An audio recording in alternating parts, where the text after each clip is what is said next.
Hey, friends. Thanks for coming on Tuesday. It's always so, surprising. I log in and get everything set up, and here are people commenting and talking about the things that are going on in my life and our lives.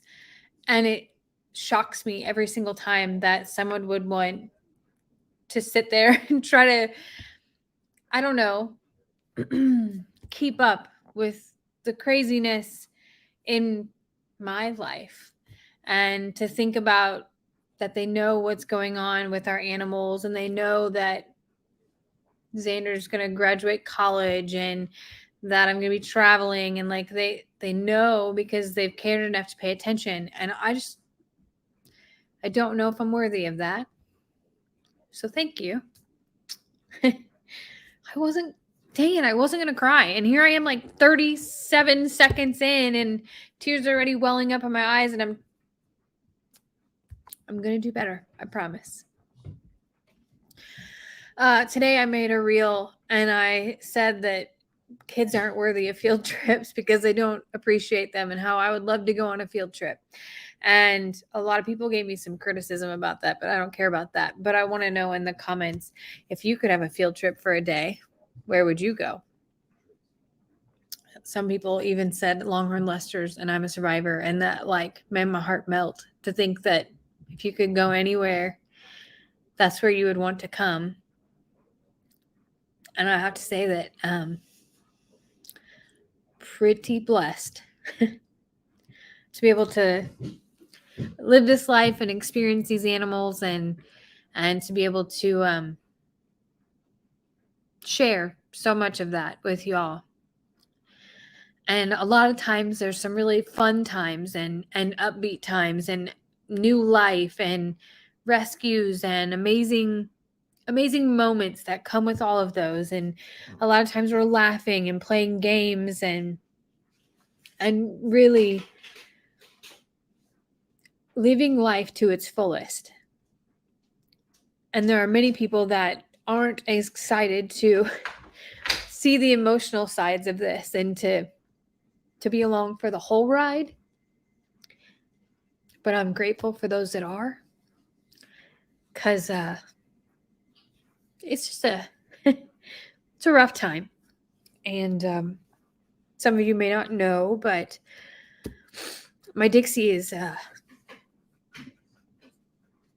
probably on a few of her last days. And I'm sorry. I was really going to try to say that without this. But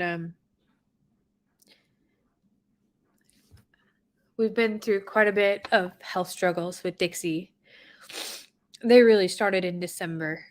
That first time that she went down was probably the first time where we really were able to pinpoint all the things that are wrong with her, and got all the testings and things back. And I'll look back quite often and think, what did I miss? How did I miss? And when you see animals every day, or when you see a person every single day, you overlook a lot of the things. Like, you overlook if someone's gaining weight until all of a sudden you notice that it's like really far. You overlook that they have a little bit of a limp, or they're slower, or the way that they breathe, because it's a slow progression until one day it's all staring you in the face. And sometimes we don't get the opportunity to like have the time that I've been blessed with Dixie, meaning that we learned about this in December, and many people don't get to ride the roller coaster. The roller coaster sometimes is just a rushing downhill thing. I've been really blessed to be able to have some amazing days with her, even before her diagnosis. Incredible days, incredible times. But I will say it doesn't it's really hard to reflect on those moments when you're in that valley. And right now we're in that valley. And I almost didn't come live tonight because I was, I guess, having my own little pity party and my own emotions. But then I remembered that there are a lot of people that look forward to this and a lot of people that love her like I do and just want to know what's going on. And, well, here I am. So, about 5 days ago, we had some of the hottest days that we've had in Texas so far this year. And I could tell that they affected Dixie greatly. First 2 days, she was drenched with sweat at 7 a.m. And it was hot and humid, but it wasn't hot enough to do that. The rest of the horses, I kind of gauged Dixie's condition by looking at the other horses here as well. And when the other horses weren't sweating and Dixie is standing in the stall just dripping like it had poured down rain on her, I'm like, something's wrong. Something's wrong. So, oh, sorry, I'm really gross right now. I looked at her and I was like, something's wrong. And I started messaging and decided it was time to clip her. Like it was absolutely time. We had a couple of cold spells in there and it wasn't time yet. And she was shedding quite a bit. So it was time to clip her. I made a video of that. And believe it or not, her breathing at the beginning of the clipping at the end actually changed. And by the time she got a bath, like she looked brand new. She looked a million times better. And that next morning, she looked fabulous. Like I could feel the cleanliness of her coat. I could see it in her eyes that she felt better. I was like, this is going to be good. This is going to be absolutely great. And she had a really good day that day. Then the next day, I walked out to her and I made a video of it. And she was breathing so heavy and so fast, and her mouth was hanging open. And I thought, like, I've never seen any of our horses do that or our donkeys do that. The only one that does that is Ivy, because she's the old lady and her lips don't have the same muscle tone in them. So when she hangs her head low like that, her mouth hangs open. So I'm messaging the video of that to Courtney and to Dr. Cochran. And Dr. Cochran called me immediately and goes, I'm telling you right now, it's not what you think it is. She's not mouth breathing, because horses can't mouth breathe. Horses have a different dynamic. And she goes, it would be the most extremely rare thing that would happen. And it would have to involve some genetic things. She goes, something else is here. So we started troubleshooting. And the weird part is that during that time, she didn't sweat a drop. It was actually hotter that day and she wasn't sweating. So we went from drenched, sweating, and clipped now to no sweat whatsoever. I just kept thinking she's in pain or, maybe she has pneumonia. I'm taking her temperature and I'm doing everything possible. And I'm reporting back to Dr. Cochran because she can't get out there in that moment. And I'm messaging Courtney, and Lester's messaging Rick, and we're reading comments and all the things. And, you notice things in those moments, like what Beverly's doing and her actions through things. And it is like, you can start to think about, like, what do people do that's sort of out of the box? That's kind of how, if I've gone through all of the in the box things of what the textbooks say and everything else, what are things that other people have done? So Courtney calls and goes, you're not going to believe me. She goes, but old timers would do something that is very off kilter. And she goes, you don't have to do it. She goes, but it might be worth a try. She wasn't eating. She wasn't drinking. I'm giving her Gatorade. She won't even take her pills. She is not wanting anything, no matter what it is I'm offering her. Well, Courtney says, I want you to give her a beer. So I'm going to pause right now and I'm going to tell you that tonight's Timeout Tuesday involves me drinking a beer. I don't even like beer, only when it's hot. But cheers to Timeout Tuesday.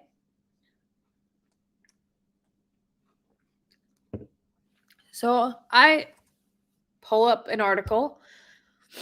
Believe it or not, they did that. They did that because the yeast and the hops and the things that are in beer make them not only drink that, but then, go to drink water, but it makes them sweat.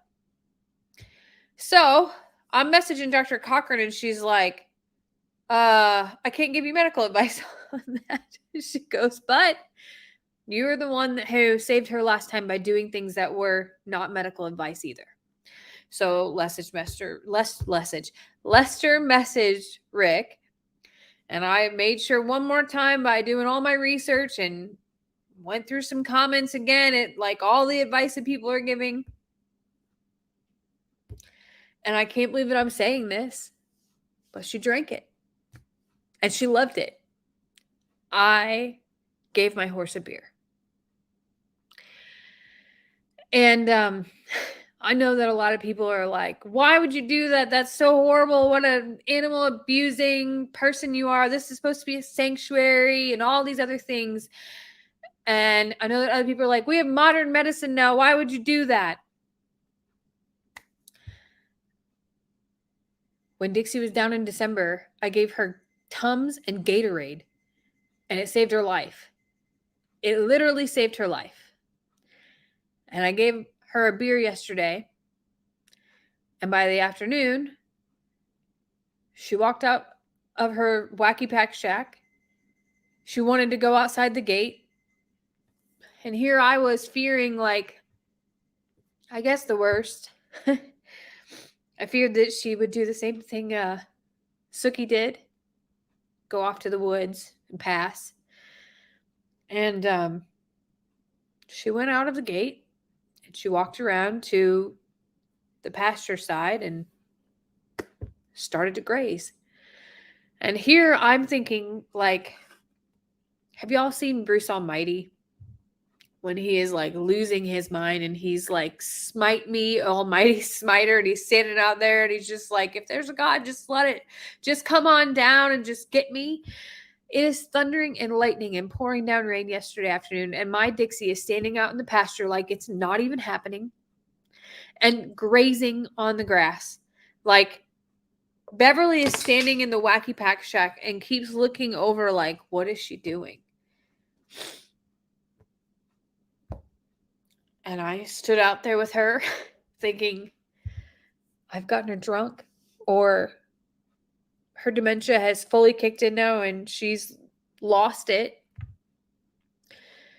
And she wouldn't move. I put a halter on her. She would not come back with me. She wanted to be out in that rain.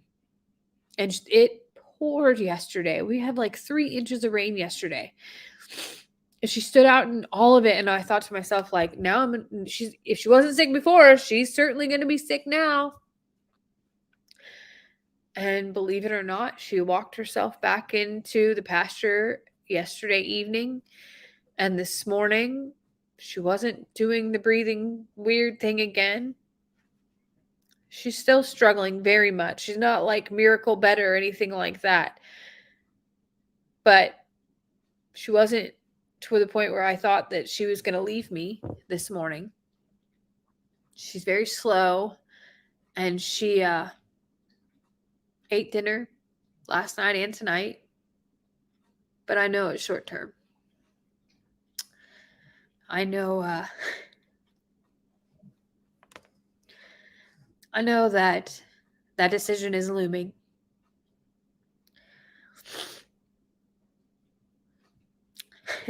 I guess if I was in hospice, as I consider Dixie in, if somebody gave me a beer, I'd probably have a good day or so too. And maybe being out in that rain made her feel alive. But it was powerful to watch.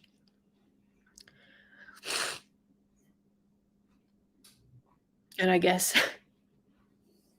if she needs another beer, I'm going to give her one. Because I really thought that yesterday was the day. I really thought that she was going to go lay down somewhere.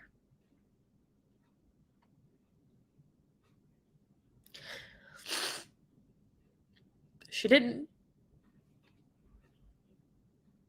She came back and slept next to her Beverly, and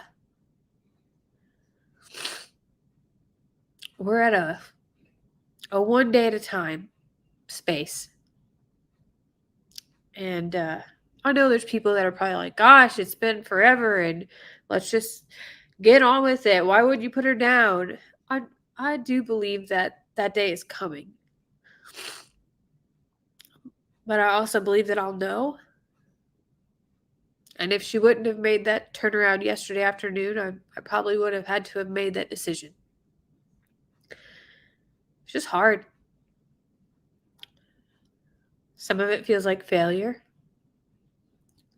Some of it feels like giving up. But some of it also feels like it's freeing for her.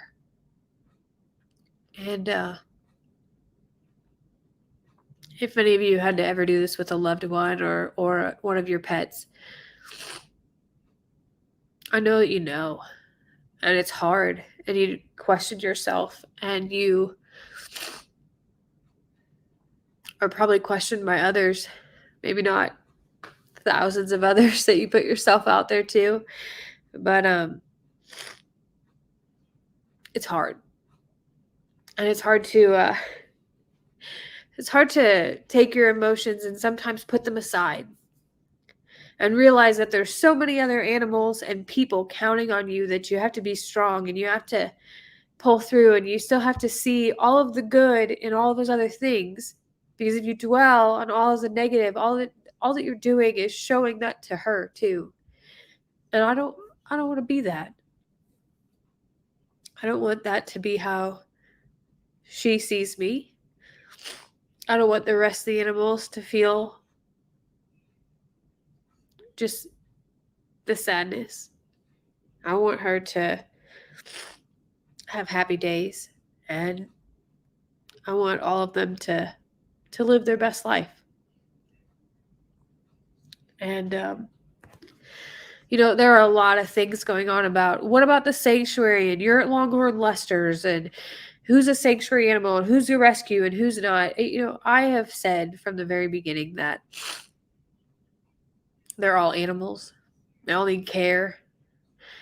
We essentially have an island of misfits. And I don't know of any of our animals who have had 100% perfect life, and so to me, they all need care. They all have emotions. They all have needs and bad habits and all the things that make them them. And I love them all. I definitely connect with some a little bit more. But I think it's really normal to find animals that choose you and to feel that connection and to grieve a little bit before they're even gone. Feels pretty normal. So cheers to my Dixie and my cheap beer. That was really funny. Courtney said, make sure it's cheap beer. And I'm like, wait, what's cheap beer? Because my whole life has been Busch Light, maybe Coors Light, Michelob Ultra, Bud Light, beer. It's all pretty relative, I think. I don't know. I don't buy it enough to be able to know the price difference of it. When she said cheap beer, I'm thinking do I have to go buy Stag or Milwaukee's Best for my horse? I didn't. She had a Busch Light, trust me. But I just thought it was funny that she had to call out that it needed to be cheap beer. It couldn't be that expensive, really dark beer. She's like, you want cheap beer. So funny. All we have is cheap beer. We're really cheap in that space. But Dixie likes Busch Light, it turns out. And I haven't read enough to think, but all I know is that it is the yeast that makes them able to find a balance in there, supposedly. And, well, I decided that I should have a beer tonight since she had one yesterday. Thank you all for listening to me lose myself a little bit. I really was going to come on here and not talk about it, but I know that so many people love her and want the best for her like we do. So thank you. I don't know what the next few days look like, but I'm doing everything I can to spend time with her. She has the cleanest coat that you could ever have right now, and since I used Lester's beard trimmers to clip the front of her, and I wore it down to nothing, it won't trim anything right now, so I have to get replacement blades for that. I did order the right things for the rest of her body, and we'll get that done over the next couple days regardless as well. And she doesn't spend enough time in the sun to worry about sunburn. She has tons of shade, and she intentionally spends a lot of time in it. And I just want to make her days really comfortable. And I think I'm doing that. So I'm not going to stay on here very long tonight, y'all. I'm going to go back out there and see if she'll let me put her forehead mane in a ponytail again. She likes that up and out of the way.